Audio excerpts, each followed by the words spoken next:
नमस्कार, आप सभी का वेलकम है मेरे इस चैनल क्विक स्टडी जियो पर। तो जो आज का जो टॉपिक मैं कवर करने जा रहा हूँ वो है Danish farmers to face carbon tax for flatulent cows pigs. ठीक है, मतलब ये कह रहा है कि जो डेनमार्क में एक तरह से जो लाइव स्टॉक फार्मर है उनमें एक तरह से टैक्स लगाया जा रहा है, कार्बन टैक्स। ठीक है, तो उस टॉपिक को हम कवर करेंगे, क्या हो रहा है वहां पे। ठीक, Denmark will tax live stock farmers for the green house gases and green house gases emitted by there cows sheeps and pigs from 2030। मतलब ये कहा जा रहा है कि डेनमार्क जो है, सरकार जो है वो जो पशुपालन कर रहे जो किसान हैं उन पर green house gas emission tax लगाएंगे। ठीक है, जिसे कार्बन टैक्स का नाम दिया जा रहा है।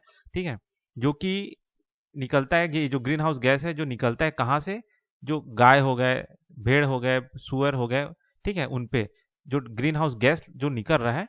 ठीक है, और ये जो टैक्स लगाया जा रहा है कार्बन टैक्स, ये कब से लगेगा? फ्रॉम 2030। ठीक है, the first country in the world to do so, as it targets a major source of methane emission, one of the most potent gases contributing to global warming। ठीक है, तो ये एक पहला ऐसा देश बन रहा है जो इस तरह से टारगेट कर रहा है।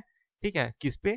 जो कि major source of methane emission है, मतलब ये जो आपका गाय, काऊ हो गए, सीप हो गए, पिग हो गए, तो इस पे जो मीथेन एमिशन जो सबसे ज्यादा निकलता है उसको टारगेट करने वाला ये पहला देश है। ठीक है, और ये जो मीथेन जो होता है ये one of the most potent gas है, मतलब ये बहुत ज्यादा पोटेंशियल रखता है कि ये ग्लोबल वार्मिंग करने का। ठीक है, इसमें ग्लोबल वार्मिंग पोटेंशियल जो होता है मीथेन में वो बहुत ज्यादा होता है, सबसे ज्यादा होता है। ठीक है, Denmark's move come after month of protest by farmer across Europe against climate change mitigation measures and regulation that they say are driving them to bankruptcy। ठीक है, तो ये जो क्या बोलते हैं लाया जा रहा है, ये कहीं ना कहीं एक तरह से लाने तो वाले थे, अभी अभी ही थे, कार्बन टैक्स के नाम पे इन पे टैक्स लगाया जा रहा था।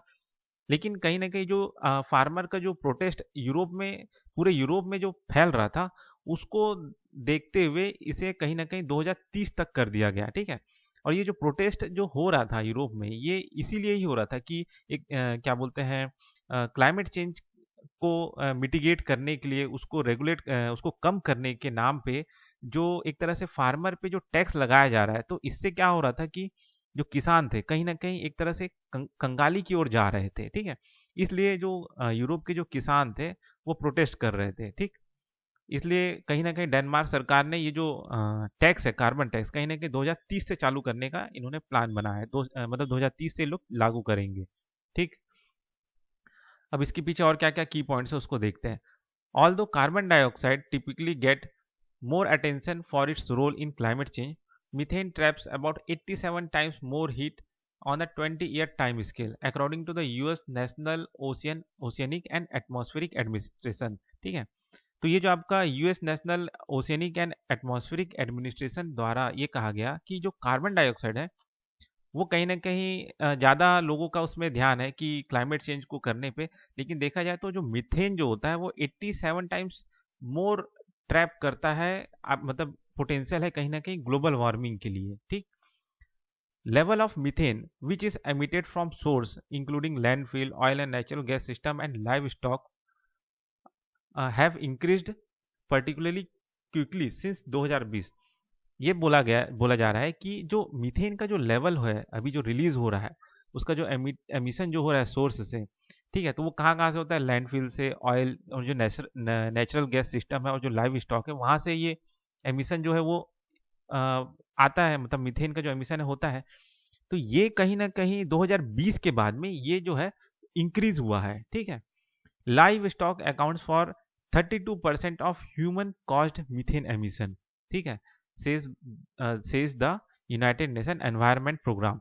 यूनाइटेड नेशन एनवायरनमेंट प्रोग्राम ने ये बोला है कि ये बताया है कि जो लाइव स्टॉक है, जो मतलब ये जानवर है, जानवर जो पालते हैं हम, उससे 32% ज़्यादा, मतलब 32% ह्यूमन कॉस्ट मीथेन एमिशन इसी से होता है।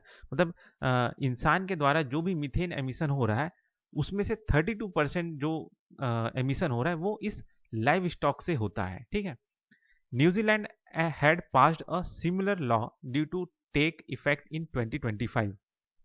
ठीक है, न्यूजीलैंड ने भी इसी तरह का कुछ लॉ लाया है जिसे वो 2025 में लागू करेंगे।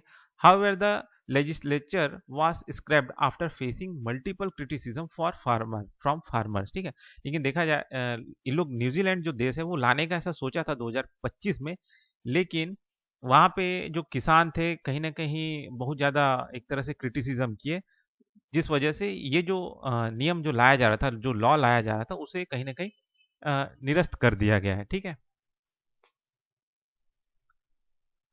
As of 2030 Danish live stock farmers will be taxed 300 kroner per ton of carbon dioxide equivalent in 2030। ठीक है, मतलब ये कहा जा रहा है कि 2030 में लगभग 300 क्रोनर टैक्स लगाया जाएगा लाइव स्टॉक फार्मर्स पे। ठीक है, कितना पे? पर टन ऑफ कार्बन डाइऑक्साइड। ठीक है, पर टन ऑफ कार्बन डाइऑक्साइड जो वो रिलीज करेंगे उस पे इन पे 300 क्रोनर क्या बोलते हैं आपका टैक्स लगाया जाएगा 2030 से। ठीक है, the tax will increase to 750 kroner. ठीक है, 2035 तक ये टैक्स और बढ़ा दिया जाएगा। However because of the an income tax deduction of 60%, the actual cost per ton will start at 120 kroner and increase to and increased to 300 kroner by 2035। मतलब ये कहा जा रहा है कि एक तरह से ये जो इंक्रीज हो रहा है ना, इसमें कुछ परसेंट डिडक्शन भी दिया जाएगा इनकम टैक्स में, ऐसा करके कहा जा रहा है। ठीक है, the aim is to reduce Danish green house gas emission by 70% from 1990 level by 2030। मतलब ये कहा जा रहा है कि एम ये रखा गया है डेनमार्क गवर्नमेंट का कि भाई जो ग्रीन हाउस गैस एमिशन है उसको रिड्यूस किया जाएगा 70%। ठीक है, फ्रॉम 1990 लेवल बाय 2030। मतलब 1990 में जो लेवल था, ठीक है, उससे लगभग 70% कम किया जाएगा 2030 तक, ये कहा जा रहा है। As of 2030 Danish live stock farmer will be taxed 300 kroner per ton carbon अच्छा ठीक है, ये तो रिपीट हो रहा है, वही चीज है। ठीक है, यहाँ पे जो लिया लिखा हुआ है वही चीज यहाँ पे रिपीट हो गया। ठीक है, ठीक, तो ये था इन्फॉर्मेशन, है ना। तो बस इस टॉपिक में इतना ही, फिर मिलते हैं नेक्स्ट वीडियो में।